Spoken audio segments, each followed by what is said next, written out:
Hey guys, welcome back to my channel where I cover nostalgic, obscure, otherwise strange content. See, I meant to make this video months ago, because a little while back, a really lovely supporter of the channel who's been around for a while and always has really kind things to say, they let me know that they archive content on their channel, so if I ever want to review anything from there, to feel free. And I was like, that's really awesome of you, thank you. And I found this one movie that they had archived called Starstruck, which I'm not going to lie, I immediately thought was the Disney Channel movie, because that's the only movie called Starstruck I've ever heard of. But it was not that movie. Maybe I'll make a video about that movie in the future, but anyway, I'm already getting derailed. This movie is like an obscure TV movie that was made in 2006, or I don't know if it was made for TV, but it's just an obscure movie. Couldn't find hardly anything about it online, and I only recently got to watch it in full. And if I'm being honest, this movie left me with so many questions. I even commented that under the video, which I will link.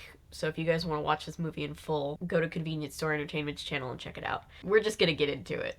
I'll see what I can find out. My daughter is real tight with Elizabeth. How'd she get real tight with Elizabeth?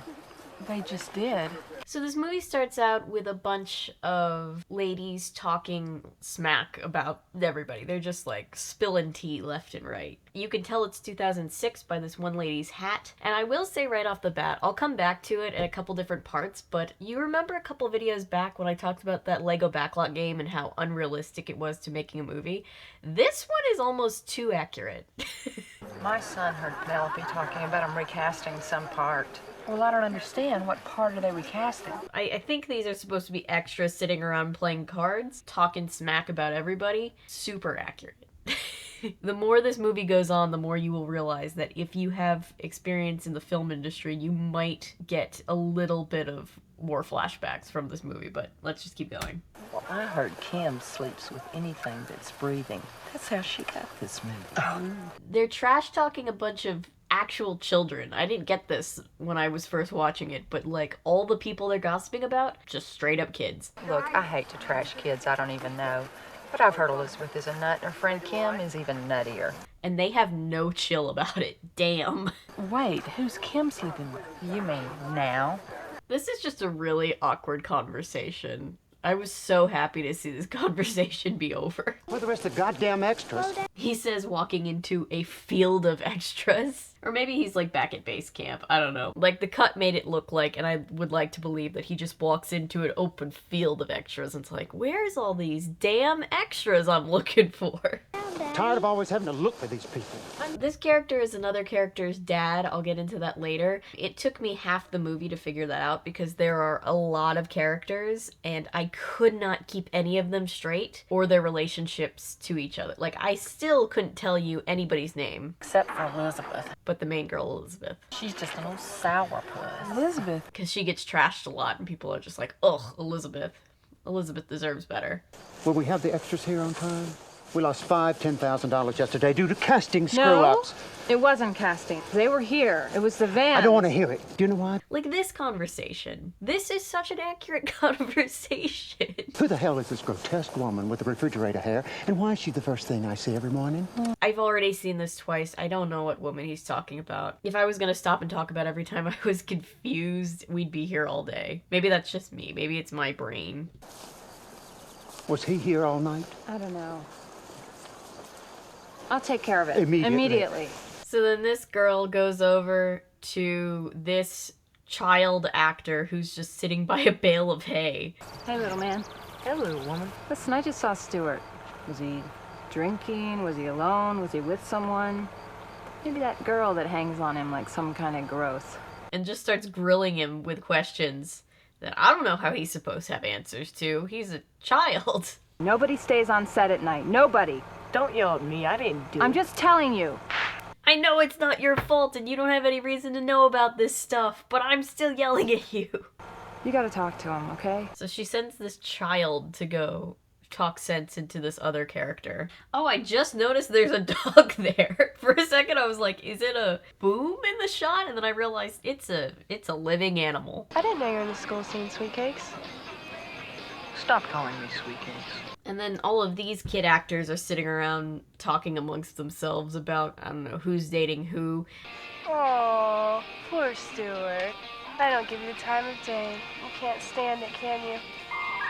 Now that I'm old, in internet terms, I'm 24, I might as well be 100.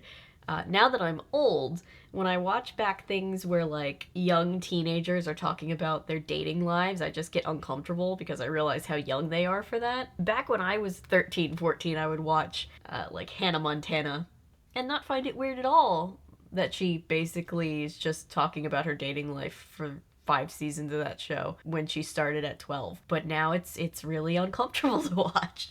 Production told me to tell you that Bailey will be here at 1. So? What's Bailey doing here? And then there's some drama with some girl that this girl, I guess, sees as competition. How old is she now? 14? 15? Yikes! I'm sorry. Is this how you treat a friend?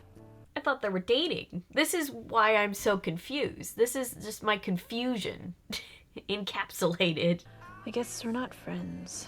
But this is like the main girl, Elizabeth, the one who deserves better. She's basically just tired of the industry being, you know, pushed into different auditions and given all these responsibilities. And Your friends care about you, Elizabeth. I don't have any friends. I actually feel bad for her. She just doesn't catch a break through this entire movie. You know who the nicest people are to me? My fans. I know what she's trying to say, and that's very sad. But because my brain is the way that it is, my first thought was, imagine if you had fans that just weren't nice to you. Ooh, I guess I just kind of described fandom culture for a second. But you know what I mean. Imagine if, like, the epitome of a fan was somebody that just, like, only hate-watched your content. Like, they're being made to watch against their will. Like, the subreddits are just full of people being like, I wish I could stop watching your movies. This is what happens when I film before I've drank my coffee in the morning. What? Am I not good enough for you? It's not like that, Elizabeth. And why did you come here? Yeah, get the hell out of here, Stuart. You can go now, Stuart.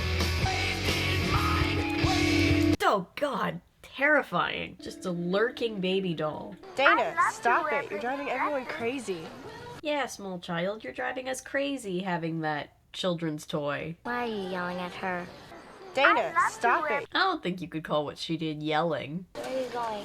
Smoke a cigarette. I'm about to go insane. You know how kids talk? So this character comes in, she's somebody's girlfriend and somebody's brother. I don't know which is which. Well, I was supposed to be here for just a few days, but when I called to let Holly know when I was coming, Penelope told me there's a part I need to read for. And there's just randomly a part in this movie that she's gonna read for. I can already tell that the movie they're supposed to be working on is just a shit show. I hate Lila. The bitchin' wardrobe. Whoa, what the bitchin' wardrobe do to you? Elizabeth hates her, and she likes everybody too. Lila gives me those old shoes that don't fit. I only have and they kill my feet. This character is talking while this other character is talking. I can't follow what either of them are saying.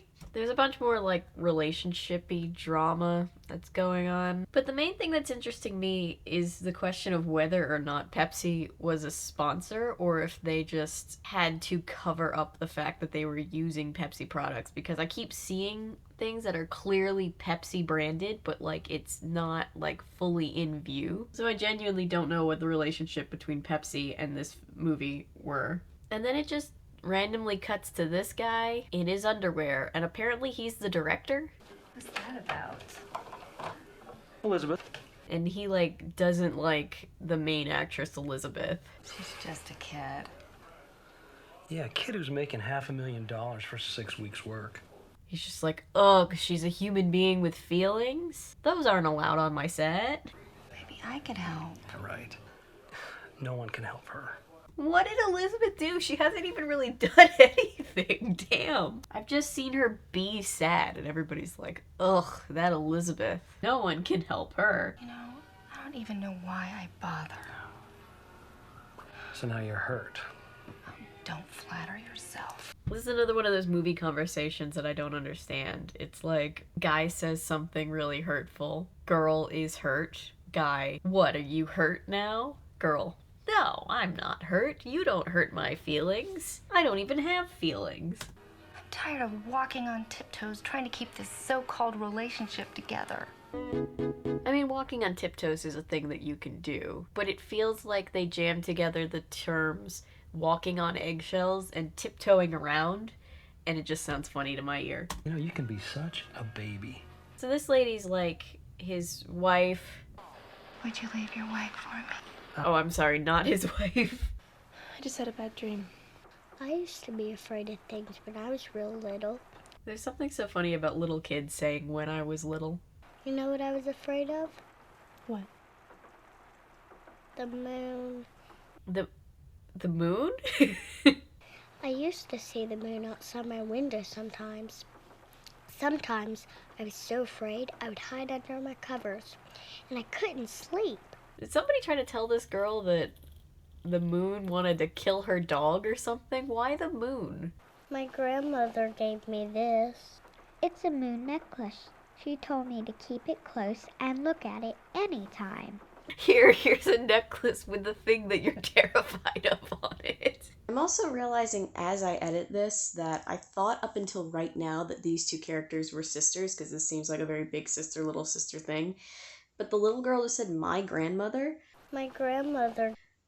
which isn't how you talk to your siblings, because I guess you could have different grandparents, but like it just...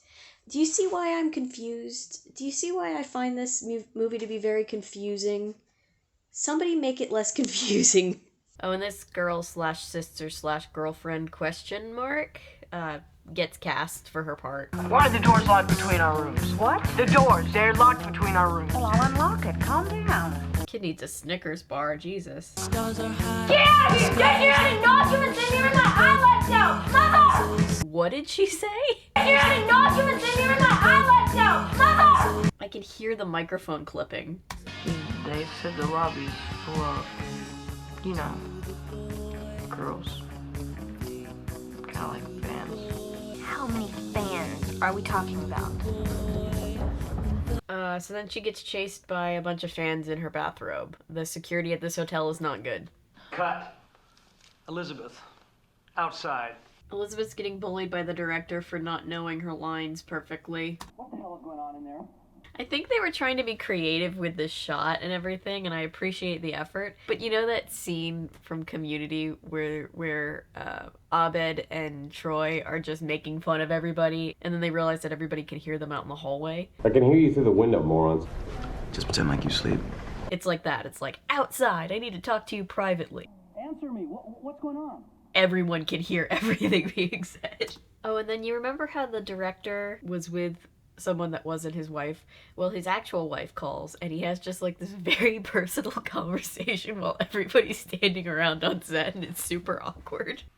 I miss you, Gab. I know. I'm kind of busy.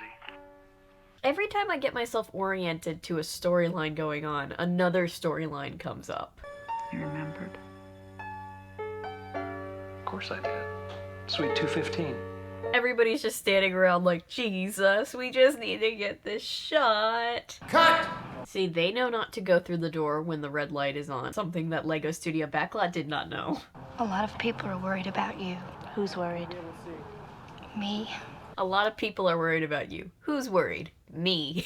It's wholesome, but it's still funny. I don't understand. You both seem so happy. Yeah, he's happy. Does no one know that the director is actually married? Now all I feel is used. Okay, let's bring him in for a blocking. This is also where my brain goes, because people just keep having these really personal conversations on set. And on set, everybody is mic'd. Like, everybody who has lines, mic'd. The whole room, there's always sound going constantly. And there's constantly a sound guy sitting somewhere, like, monitoring the sound. Like, not every second, but it's pretty constant. And I've had conversations with sound guys who just like have funny stories about like all the random shit that they hear when no one thinks they could hear. So I just picture every time somebody's having this really serious conversation, just a boom mic being like, oh girl, no he didn't. I just don't want to be alone. I can understand that.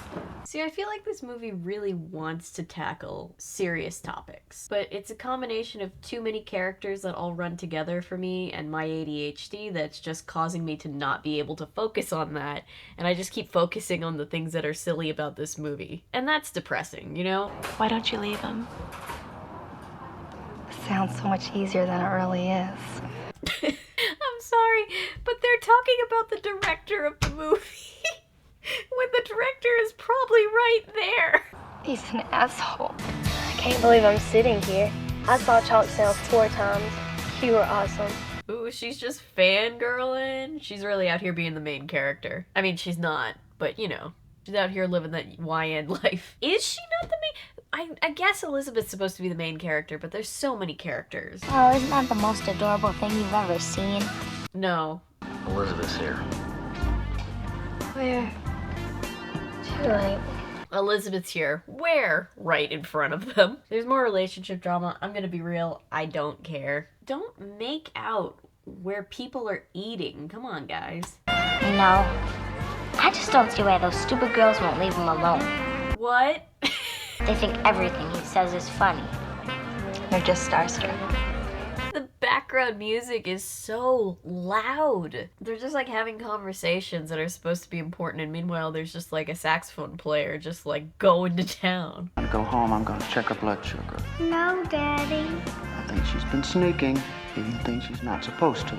Like they're talking about the health of this small child, which is like so serious, and there's just like in the background. Young lady, come here. Oh, leave them alone, honey. They're in love. Oh, is that what they're calling it? Yeah, I think that's what they've always called it. All vouchers in my hand before you leave if you want your money. If you're going to the airport in the morning, check the schedule to see when you'll be picked up. And those going on to England, see me. Another very real string of sentences that I'm sure nobody but a very select group of people would appreciate. So, like, I appreciate their effort, but it's sad that they put so much effort into a part of the movie that nobody probably cares about but me. So then they fly to England to shoot, I guess, the other half of this movie. Quick, wake up, it's England. Look, you can see people. They're English people. I feel like if you're in an airplane and you can see the people on the ground, the airplane is a little too close to the ground. Look, you can see people. They're English people. Yeah, that's what I would expect from England. I can't believe any woman would let you run off to England all by yourself. This poor guy's being harassed by this lady who has really bad ADR. All by yourself. Beth will be here only 1 week. Oh, do you have to use her name? What do you want me to call her? I mean, yeah, what do you call somebody other than their name? Do you have another piece? What? Gum. Do you have an extra piece of gum? Anybody out there looking for a pickup line, don't use that one. Alright, more scenes where they're just checking into a hotel. This movie has really no discernible plot. Like, there is a plot, or it like wants to have a plot, but it doesn't have one. I want to talk to you. You guys have been here for like 2 seconds. How did you trash the room that badly? Look, I'm sick of this thing between us. It's crazy. Oh, you're sick of this. These two girls have a conversation that feels right out of I Want to Marry Harry. Well, I find that pretty amazing considering what you've done to me. I haven't done anything to you. Excuse me, Elizabeth? I forgot to tell you, but some guy returned your call. But then the gum guy from the airport calls her back, so... You said something about gum. So Elizabeth wants to quit acting for good. I can't see why. Everybody's so nice to her. I can't do this anymore. Oh, yes. You will do this. I can't do this anymore. And then she walks away slowly and thinks back to when she dropped her doll. I know it like implies a lot more than that, but it's just a strange shot to me. I'm really trying not to be too mean because I do get the sense that this movie was made by someone who really did care about it. I'm 48 minutes into the movie and nothing has really happened. Convenience store entertainment is gonna regret that they ever asked me to do this. So Elizabeth goes back to the hotel and is sad in very red light. And this shot kind of is indicative of like how I feel like the whole movie is, because there's this really serious shot of Elizabeth going through all of these emotions and really struggling, and then it just like cuts to all the other characters like kissing and stuff. And then trigger warning for death, because this just comes out of nowhere. I was blindsided by this. Dana's dying. No. And apparently so is Elizabeth. Why would you say it like that. You're not gonna give her like a lead up or anything? She's not dying. She's gonna be fine. Well, they tell her that her sister is sick, but she'll be fine. She's gone. I guess she's not fine. What the hell? What is this movie? What are the people in this movie? So poor Elizabeth is just having a breakdown now.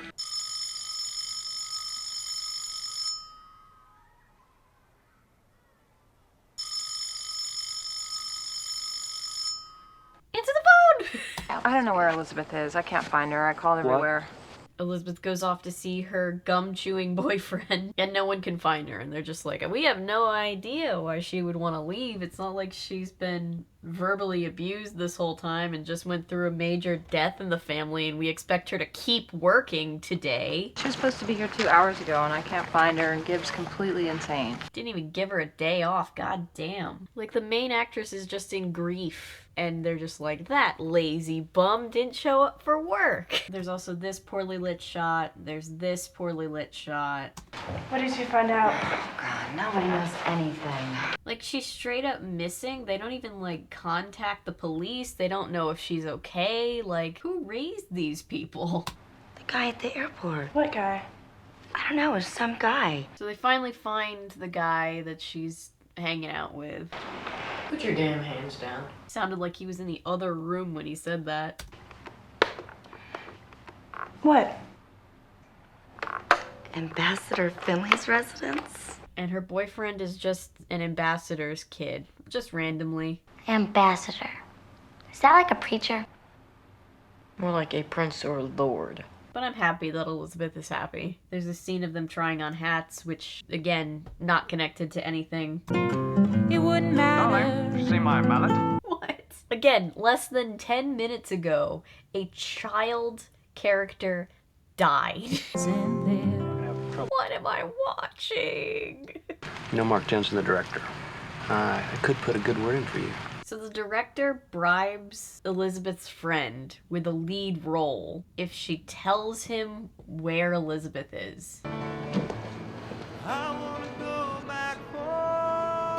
I have to go.